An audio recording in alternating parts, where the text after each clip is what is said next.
ಶಕುನಿ, ಏನಾಯಿತು ನಿನ್ನ ಛಲ? ಏನಾಯಿತು ನಿನ್ನ ಪ್ರತಿಜ್ಞೆ? ಏಕೆ ಸುಮ್ಮನೆ ನಿಂತಿರುವೆ? ಅನ್ನದಾತರು ಅರಸು ಮಕ್ಕಳಾದ ನಮ್ಮನ್ನು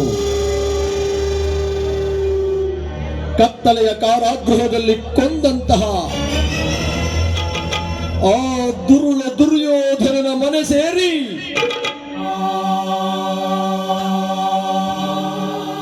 ಮೃಷ್ಟಾನ್ನ ಭೋಜನ ಸವಿಯುತ್ತಿರುವೇನೋ? ದ್ರೋಹಿ, ಭ್ರಾತೃದ್ರೋಹಿ, ಪಿತೃದ್ರೋಹಿ. ಏನಿ ಸೌಬಲರಾಜ ಶಕುನಿಯ ಆಶ್ವಾಸನೆಯನ್ನು ಅಲ್ಲಗೆ ಅದರ ಮರುಳುಗಳೇ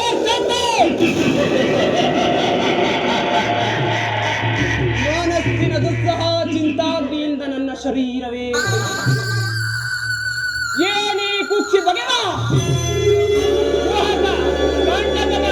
ಕರ್ಕಸದ ಕೇಕೆ ಏನೇ ಜ್ವಾಲೆಯನ್ನೇ ಪ್ರಚೋದನೆಗೈತಿರುವ ಪ್ರಚಂಡ ಮಾರ್ಗದ ಕಳೆಯ ತಾಂಡವ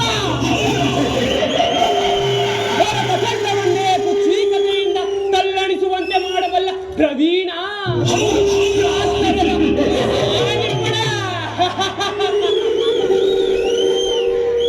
ಭಾರತ ಖಂಡವನ್ನೇ ಕುಕ್ಷೀಕತೆಯಿಂದ ತಲ್ಲಣಿಸುವಂತೆ ಮಾಡಬಲ್ಲ ಪ್ರವೀಣ ಮತ್ಸರದ ಮಹಾನಿಪುಣ ಕಾಪಾಡ ದ್ಯೂತ ವಿದ್ಯ ವಿಚಾರದ ಈ ಸೌಬಲರಾಜ ಶಕುನಿಯೊಡನೆ ನಿಮ್ಮಗಳ ಸರತ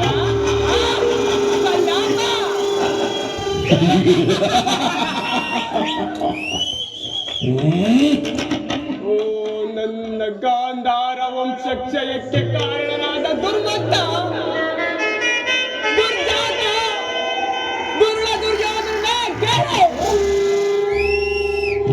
ಅಂದು ನಿರಪರಾಧಿಗಳಾದ ನನ್ನ ಗಾಂಧಾರ ವಂಶೋದ್ಧಾರಕರಾದ ನನ್ನ 99 ಮಂದಿ ಸಹೋದರರನ್ನು, ನನ್ನನ್ನು, ನನ್ನ ಜನುಮದಾತರನ್ನು ನಿನ್ನ ನಿನ್ನ ಕಗ್ಗತ್ತಲೆಯ ಕಾರಾಗೃಹದಲ್ಲಿರಿಸಿ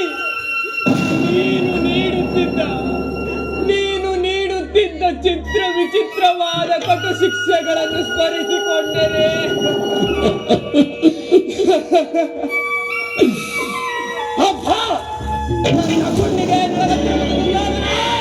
ನನ್ನ ಗುಂಡಿಗೆ ನರಗುತ್ತಿರುವುದು ಕೋಟಿ ಕಟಾರಿಗಳು ಒಮ್ಮೆಲೆ ನನ್ನ ಹೃದಯವನ್ನು ನಾಡಿದಂತಾಗುತ್ತಿರುವುದು. ನನ್ನ ಹತಭಾಗ್ಯ ಸಹೋದರರಿಗೆ ದಿನಕ್ಕೊಂದು ಹಿಡಿ ಅನ್ನ, ಒಂದು ಒಳಲೆ ನೀರನ್ನು ಕೊಡುತ್ತಿದ್ದೆ. ಆ ಇಡೀ ಕೂಳನ್ನು ನನಗೆ ಕೊಟ್ಟು ನನ್ನ ಶ್ವಾಸದಲ್ಲಿ ಉಸಿರು ಬತ್ತದ ಹಾಗೆ ಮಾಡಿ ನಿನ್ನ ಮೇಲೆ ಛಲ ತೀರಿಸಲೆಂದೇ ಅವರೆಲ್ಲರೂ ಒಬ್ಬೊಬ್ಬರಾಗಿ ಉಪವಾಸ ಮಾಡಿ ಹತರಾದರು ದುರ್ಯೋಧನ, ಹತರಾದರು. ಅವರ ಮೃತ ದೇಹದ ಚಿರಶೂನ್ಯ ದೃಷ್ಟಿಯು ನನ್ನ ಸ್ಮೃತಿ ಪಟಲದ ಮೇಲೆ ಅಳಿಯದೆ ಉಳಿದು ನಿರಂತರ